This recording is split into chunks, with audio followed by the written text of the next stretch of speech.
ஜெபிக்கிறவங்க வந்து தேவனுக்கும் ஜனங்களுக்கும் நடுவுல நிக்கிறாங்க. ஜனங்களுடைய காரியத்துக்காக தேவனிடத்துல வந்து பரிந்து பேசுறாங்க. அப்ப ஜெபிக்கிறவங்க வந்து பரிந்து பேசுகிற ஒரு ஊழியத்தை வந்து செஞ்சிட்டு இருக்கிறாங்க. அதனால அந்த ஊழியம் முக்கியமானது. அந்த ஊழியத்தை வந்து நீங்க தொடர்ந்து தொய்வு இல்லாம வந்து எப்பயுமே செய்யணும் அப்படின்னு சொல்லி நான் உங்ககிட்ட கேட்டுக்கிறேன். இன்னைக்கு நம்ம சில வசனங்களை முக்கியமான சில காரியங்களை வந்து நம்ம தியானிக்க போகிறோம். ஜெபிக்கிற நாம வந்து எப்படி இருக்கணும், கர்த்தர் நம்ம எப்படி இருக்கணும்னு சொல்லி விரும்புறாரு அப்படிங்கிற சில முக்கியமான காரியங்களை, சில அடிப்படை காரியங்களை கேட்க போறோம். இந்த காரியங்கள் வந்து புதுசான காரியங்கள்லாம் கிடையாது. நமக்கு தெரிஞ்ச காரியம்தான். ஆனா ரொம்ப அடிப்படையான காரியம். அதை ஞாபகப்படுத்துற விதமா வந்து நான் அந்த காரியத்தை உங்களோட கூட பகிர்ந்து கொள்ள நினைக்கிறேன். ஒரே ஒரு வசனம் வாசிக்கலாம்.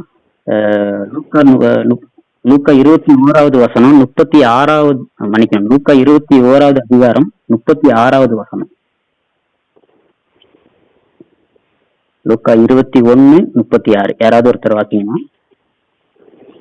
ஆகையால் இனி சம்பவிக்க போகிற இவைகளுக்கெல்லாம் நீங்கள் தப்பி மனுஷகுமாரனுக்கு முன்பாக நிற்க பாத்திரவான்களாக எண்ணப்படுவதற்கு எப்பொழுதும் ஜெபம் பண்ணி விழித்திருங்கள் என்றார்.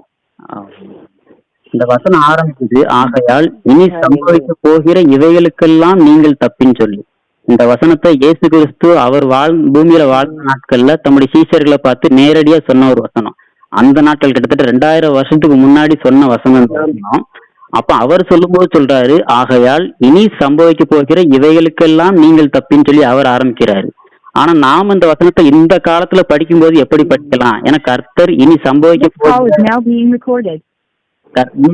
போகிற அப்படின்னு சொன்ன எல்லா சம்பவங்களுமே நம்ம வாழ்ற இந்த காலத்துல வந்து நம்ம கண்கள் காண நடந்துகிட்டு இருக்குது. அவர் சொன்னபடியே பூமி எதிர்ச்சியை நம்ம பாக்குறோம்.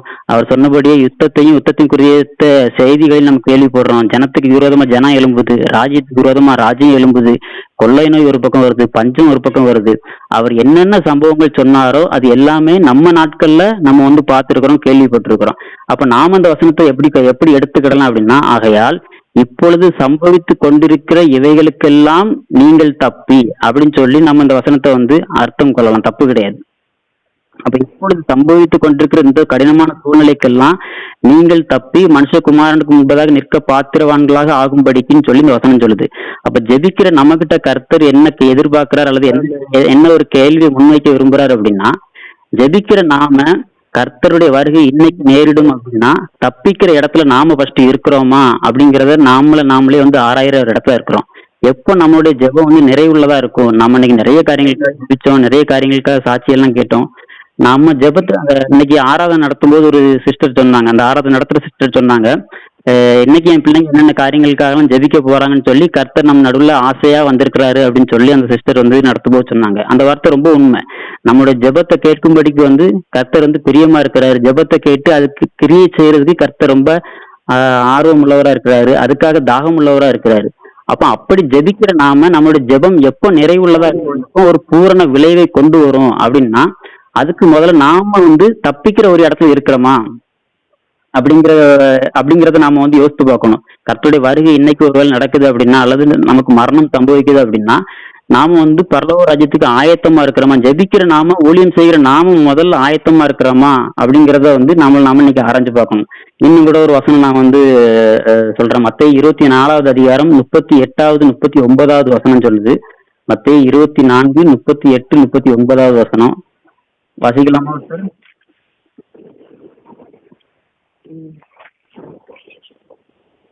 எப்படி எனில் ஜலப்பிரளயத்துக்கு முன்னான காலத்தில் நோவா பேழைக்குள் பிரவேசிக்கும் நாள் வரைக்கும் ஜனங்கள் புசித்தும் குடித்தும் பெண் கொடுத்தும் ஜலப்பிரளயம் வந்து அனைவரையும் வாரிக்கொண்டு போகும் மட்டும் உணராதிருந்தார்கள். அப்படியே மனுஷகுமாரன் வரும் காலத்திலும் நடக்கும்.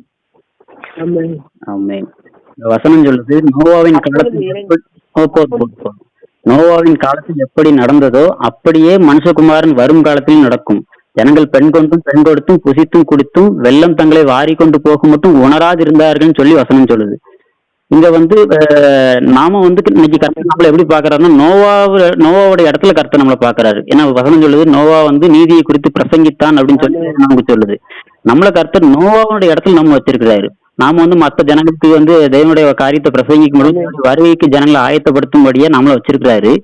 அப்படிப்பட்ட நோவாவின் ஸ்தானத்துல இருக்கிற நாம வந்து உணர்வடைந்து இருக்கிறோமா? வருகை குறித்த உணர்வோடு நாம வந்து தேவனுடைய ஜனங்களுக்கு வசனத்தை சொல்றோமா? உணர்வோடு கூட ஜனங்களை ஆயத்தப்படுத்துறோமா? உணர்வோடு கூட கர்த்தர் இன்னைக்கு வந்தா நான் வந்து எடுத்துக்கொள்ளப்படுவேன் அப்படிங்கிற அந்த நிச்சயத்தோடு நாம வந்து ஜெபிக்கிறோமா?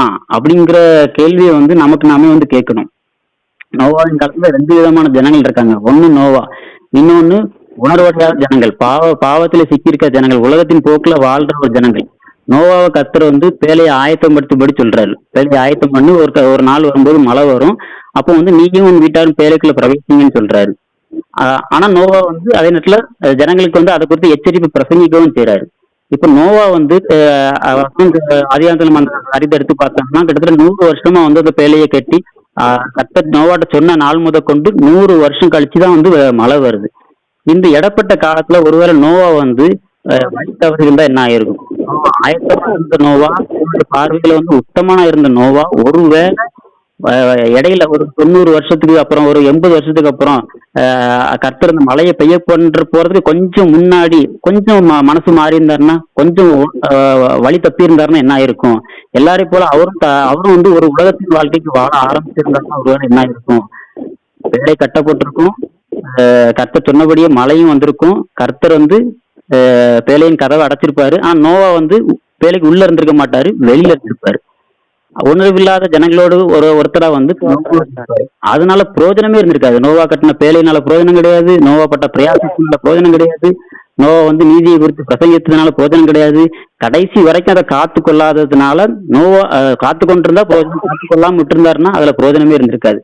இன்னைக்கு ஜெபிக்கிற ஜனங்களாகி இருக்கிற நம்ம கிட்ட கர்த்தர் விரும்புறது என்னன்னா, ஜெபிக்கிற நாம வந்து நோவாவுடைய ஸ்தானத்துல இருக்கிறோமா, அல்லது வந்து அந்த உணர்வில்லாத ஜனங்களை போல வந்து நாம வந்து இருக்கிறோமா? நம்ம வந்து நமக்கு எல்லாம் தெரியும், சத்தியம் தெரியும், வசனம் தெரியும், எல்லாமே நமக்கு தெரியும். ஆனா இந்த நிமிஷமும் நம்ம ஆயத்தமா இருக்கிறோமா? இல்ல நான் நேற்று ஆயத்தமா இருந்தேங்க, ஆனா இன்னைக்கு நான் ஆயத்தமா இருக்கிறேன், நாளைக்கு நான் நேற்றும் ஆயத்தமா இருந்தேன், இன்னைக்கும் நான் ஆயத்தமா இருக்கிறேன், நாளைக்கும் நான் ஆயத்தமா இருப்பேன், எப்போதுமே கர்த்தருடைய வருகை நிகழுமானால் அதுக்கு நான் ஆயத்தமா இருப்பேன் அப்படிங்கிற மனநூமியோட நாம வந்து காணப்பட வேண்டியது அவசியமா இருக்குது. கர்த்தர் வந்து நம்ம கிட்ட இன்னைக்கு விரும்புறது அதுதான். ஜெபிக்கிற நாம வந்து தகுந்த ஆயத்தத்தோடு நம்ம வந்து ஜெபிச்சாதான் ஜெபம் வந்து நிறைவுள்ள ஒரு ஜெபமா இருக்கும். அந்த ஜெபம் வந்து ஒரு பூரண விளைவை உண்டு பண்ணுகிற ஜெபமா இருக்கும்.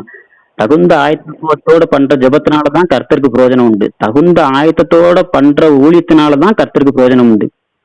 இது தகுந்த ஆயத்தம் இல்லாம நம்ம பண்ற ஜெபத்தினாலேயோ நம்ம பண்ற ஊழியத்தினாலேயோ வந்து பெரிய விளைவை வந்து பார்க்க முடியாது. ஒரு வாளி இருக்குது, அந்த வாளியின் அடிவாரத்துல வந்து ஒரு ஓட்டை இருக்குது. நாம வந்து ஒரு குடம் தண்ணி அந்த வாளி நிறைய அளவு ஊத்துனாலும் ஃபர்ஸ்ட் ஊத்துன உடனே அந்த வாளி ஃபுல்லா தண்ணி இருக்கிற மாதிரி தான் தெரியும். நாம வந்து ஜெபிக்கிற மாதிரி தான் தெரியும், நம்ம ஊழியம் செய்யற மாதிரியும் தெரியும். ஆனா நம்ம கிட்ட சின்ன சின்ன ஓட்டைகள் இருக்குமானால், நம்ம கிட்ட சின்ன சின்ன உலகத்தின் காரியங்கள் ஒட்டி கொண்டு இருக்குமானால், நான் எப்படி அந்த வாளியில இருக்கிற தண்ணி வந்து ஒழுகி கொஞ்ச நேரத்துல ஒழுகி ஒண்ணும் இல்லாம வெறும் வாளியா மாறிடுமோ, அது மாதிரி நம்மளுடைய ஜெபத்துல பிரயோஜனம் இல்லாம போயிடும், நம்ம செய்யற ஊழியத்துல பிரயோஜனம் இல்லாம போயிடும். அப்போ நம்ம வந்து கர்த்தர் நம்மகிட்ட விரும்புற காரியம் தகுந்த ஆயத்தம் நம்ம கிட்ட இருக்கணும். ஜெபிக்கிற நாம வந்து எப்பயுமே இப்போ யுத்த காலத்துல இருக்கிறவங்க எப்பயுமே ஆயத்தமா இருப்பாங்க. திடீர்னு ஒரு போர் நடக்குது, திடீர்னு ஒரு போர் வருது அப்படின்னா அவங்க வந்து ஆயத்தமா இருந்தாதான் அந்த போரை உடனடியாக எதிர்கொள்ள முடியும். ஆயத்தமா இருந்தாதான் எதிரிகளுடைய தாக்குதலை உடனடியாக அவங்க எதிர்கொண்டு பதில் தாக்குதல் செய்ய முடியும். அவங்க ஆயத்தமா இல்லாம எதிரிகள் வந்ததுக்கு அப்புறம் நம்ம வந்து அந்த யுத்த வஸ்திரங்களை தரிச்சு கொள்ளலாம், எதிரிகள் வந்ததுக்கு அப்புறம் நம்ம தலைச்சீராவை தரிச்சு கொள்ளலாம், எதிரிகள் வந்து தாக்க ஆரம்பிச்சதுக்கு அப்புறமா நம்ம நம்முடைய ஆயுதங்களை தொடுத்து கொள்ளலாம்னு சொல்லி அவங்க நினைச்சிட்டு இருந்தாங்க அப்படின்னா எதிரிகளால தாக்கப்பட்டு அவங்க வந்து மரித்து போவாங்க. அதனால கர்த்தருடைய ஊழியம் செய்கிற நாம, கர்த்தருடைய காரியமா ஜனங்களுக்கு நடுவுல, கர்த்தருக்கும் ஜனங்களுக்கும் நடுவுல நிக்கிற நாம எப்பயும் ஆயத்தத்தோட இருந்துதான் இந்த ஜெப ஊழியத்தை செய்யணும். ஆயத்தத்தோட இருந்துதான் கர்த்தருடைய காரியமும் வந்து கர்த்தருடைய காரியம் எதுவா இருந்தாலும் நாம வந்து செய்யணும். தகுந்த ஆயத்தோடு செய்யாத எதுவுமே வந்து தேவனுக்கு அதிக நன்மையோ அல்லது பிரயோஜனத்தையோ வந்து உண்டு பண்ண போறதே கிடையாது. அப்போ முதல்ல நம்ம கவனிக்க வேண்டிய விஷயம், நம்ம சொந்த ஆவிக்குரிய பேழை வந்து கட்டப்பட்டிருக்குதா அப்படிங்கிறத நம்ம அனுதினமும் பரிசோதிக்கிறவங்களா இருக்கணும். அனுதினமும் நம்ம வந்து நம்மளுடைய சொந்த ஆவிக்குரிய வாழ்க்கையில, என் வாழ்க்கையில முதல்ல நான் பரலோகத்துக்கு அளவு ஒரு அழிவு வரும்போது, ஒரு ஜலப்பிரளயம் வரும்போது நான் பாதுகாக்கப்படும்படிக்கு, என் சொந்த ஆத்மா பாதுகாக்கப்படும்படிக்கு முதலாவது என்னுடைய ஆவிக்குரிய பேழை கட்டப்பட்டு இருக்குதா, நான் வந்து அதை சரியா கட்டியிருக்கேனா, அதுல வந்து எந்த ஒரு துவாரமும் இல்லாம ஒரு மழை பெஞ்சா அது தாக்கு பிடிக்கிற அளவுக்கு நான் சரியா என்னுடைய ஆவிக்குரிய வாழ்க்கையை சத்தியத்துல கட்டமைச்சிருக்கிறேனா அப்படிங்கிற ஒரு சுய பரிசோதனை நம்ம பேசுகிற எனக்கும் இருக்கணும், கேட்கிற உங்களுக்கும் அனுதினமும் இருக்கணும். அந்த ஒரு நிச்சயத்தோடு கூட நம்ம வாழ்க்கையை தேவனுக்குள்ளாக நம்ம நடத்தும் போதுதான் நாம செய்கிற ஒவ்வொரு காரியத்திலையும் தேவனுக்கு பெரிய விளைவு இருக்க முடியும். நம்ம செய்கிற ஜெபத்துல மிகுந்த விளைச்சலை தேவனால உண்டு பண்ண முடியும். அதனால நமக்கு செய்தியினுடைய சாராம்சம் இதுதான். நம்ம சொந்த ஆவிக்குரிய வாழ்க்கையில நம்ம சொந்த ஆவிக்குரிய பேலை முதலாவது கட்டப்பட்டிருக்குதா அப்படிங்கிற காரியத்துல நாம எப்பயுமே கவனமா இருக்கணும் அப்படிங்கறத இன்னைக்கு செய்தியினுடைய சாராம்சம். இது ஒரு காரியத்தை சொல்லி நான் முடிக்கலான்னு இருக்கிறேன். இதை இன்னும் புரிஞ்சு கொள்றதுக்கு எதுவா நான் ஒரு காரியம் சொல்றேன். ஒரு 2 வருஷத்துக்கு முன்னாடி எனக்கு ஒரு சொப்பனம் உண்டானது. அந்த சொப்பனத்தை மாத்திரம் உங்ககிட்ட சொல்லி நம்ம அப்படி ஜெபிச்சு முடிக்கலாம். அந்த சொப்பனத்துல ஒரு கட்டணம், ஒரு பட்டணம் இருக்குது. அந்த பட்டணத்துல ஒரு கட்டடம் இருக்குது. நான் அந்த கட்டடத்துக்குள்ள இருக்கிறேன். அது என்ன ஒரு கட்டடம் அப்படின்னா, எல்லாரும் போகிற ஒரு பொதுவான ஒரு ஸ்தலம், ஒரு ஆபீஸ் மாதிரி, ஒரு அலுவலகம் மாதிரி ஒரு பொதுவான ஒரு ஸ்தலமா இருக்குது. அந்த ஸ்தலத்துல வேலை செய்யறவங்க இருக்கிறாங்க. இப்போ ஒரு பேங்க் இருக்குதுன்னா அங்க பேங்க் உள்ள வேலை பார்க்கறவங்க இருப்பாங்க. அந்த பேங்குக்கு பணம் போட வர்றவங்க, பணம் எடுக்க வர்றவங்க, அப்படி பொது ஜனங்களும் போவாங்க இல்லையா? அது மாதிரி ஒரு பொதுவான ஒரு ஸ்தலமா அது இருக்குது. நானும் அதில் கூட்டமா ஒரு ஆளா இருக்கிறேன். அந்த ஸ்தலத்துல இருக்கும்போது திடீர்னு அங்க இருந்த 2 பெண்கள் திடீர்னு கீழே விழுந்துட்டாங்க. எந்த ஒரு இதுவுமே எல்லாம் திடீர்னு கீழே விழுந்த உடனே என்னது அவங்க திடீர்னு இப்படி விழுந்துட்டாங்கன்னு பார்க்கும்போது ஒரு நொடி கூட தாமதம் இல்லாம அந்த இடம் முழுவதும் அப்படி ஒரு பூமி எதிர்ச்சி வர ஆரம்பிச்சது. அந்த பூமி எதிர்ச்சி ஒரு பெரிய பூமி எதிர்ச்சி வருது. உண்மையிலேயே ஒரு நிலநடுக்கத்துக்குள்ள ஒரு மனுஷன் இருந்தா என்ன ஒரு உணர்வு இருக்குமோ அந்த உணர்வு அந்த சொப்பனத்துல எனக்கு இருந்தது. அப்போ பூமி எதிர்ச்சி வர ஆரம்பிச்சோன்னா அந்த கட்டடம் அப்படியே இடிய ஆரம்பிக்குது. அந்த கட்டடத்துல உள்ள பகுதிகள்லாம் விழ ஆரம்பிக்குது. ஜனங்கள் எல்லாம் ஓட ஆரம்பிக்கிறாங்க. தங்களை காப்பாத்தி கொள்ள பிரயாசப்படுறாங்க. ஒரு பக்கம் நானும் என்னை காப்பாத்தி கொள்றதுக்கு பிரயாசப்படுறேன், ஓடுறேன். என்னுடைய மூளையெல்லாம் யூஸ் பண்ண பாக்குறேன். எப்படி நம்ம இதுல இருந்து தப்பிக்கலாம், எங்க சமதளத்துக்கு போனா நம்ம தப்பிச்சிட மாட்டோம்னு சொல்லி எவ்வளவோ யோசிச்சு எவ்வளவோ தப்பிக்க பிரயாசப்பட்டு நான் இருக்கும்போது என் மேலேயும் ஒரு பகுதி உள்ள வருது. அதுல நூல் இலையில தப்பிச்சு போன மாதிரி, ஒரு ஜஸ்ட் மிஸ் அப்படின்னு சொல்லுவோம் இல்லையா, அது மாதிரி நூல் இலையில தப்பிச்சு போன மாதிரி நான் தப்பிச்சு போயிட்டேன். கொஞ்ச நேரத்துல அந்த பூமி எதிர்ச்சி நின்றுச்சு.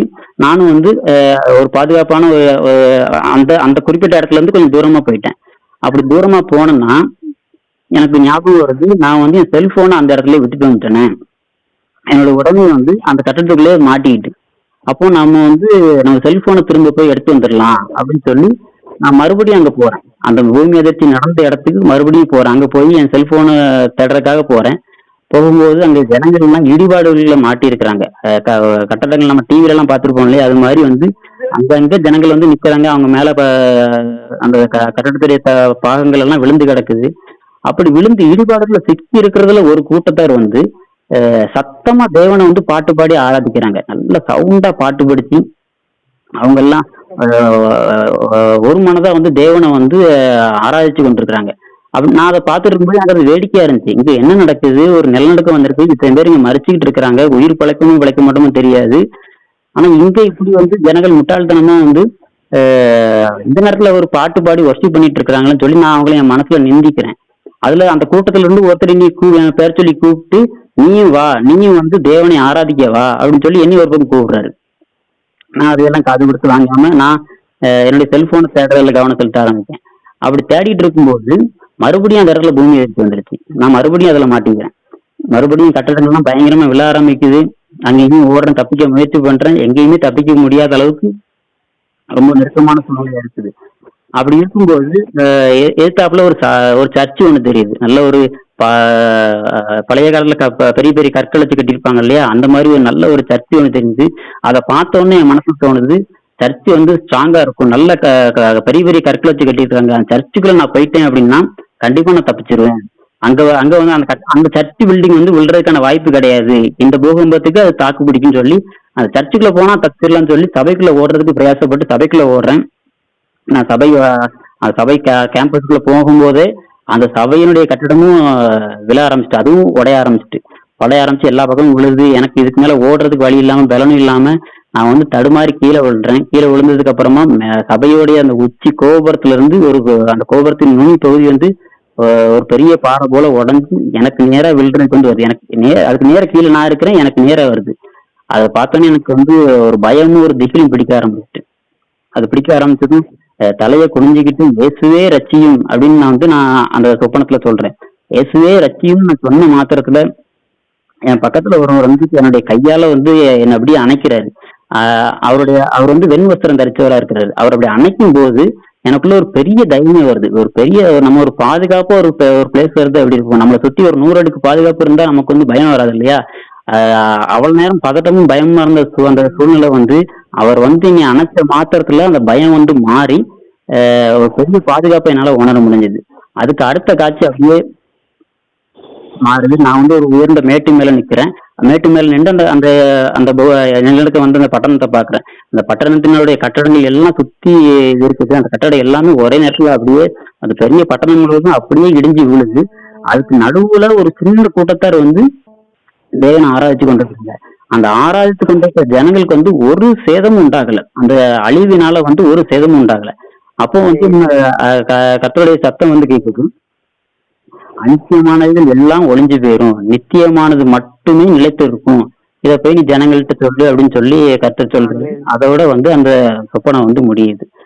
இதுல நம்ம கவனிக்க வேண்டிய விஷயம் ஆராதிக்கிற ஜனங்களுக்கு கர்த்தர் ஒரு சேதமும் இல்லாம அவங்கள எல்லா சூழ்நிலையிலும் பாதுகாக்க வல்லவரா இருக்கிறார். அந்த வசனத்துல நம்ம படிச்சோம், இனி சம்பவிக்க போகிற இவைகளுக்கெல்லாம் நீங்கள் தப்பி மனுஷகுமாரனுக்கு முன்பதாக நிக்க பாத்திரவான்களாய் எண்ணப்படுவதற்கு எப்பொழுதும் ஜெபம் பண்ணி விழித்திருங்கன்னு சொல்லிட்டு.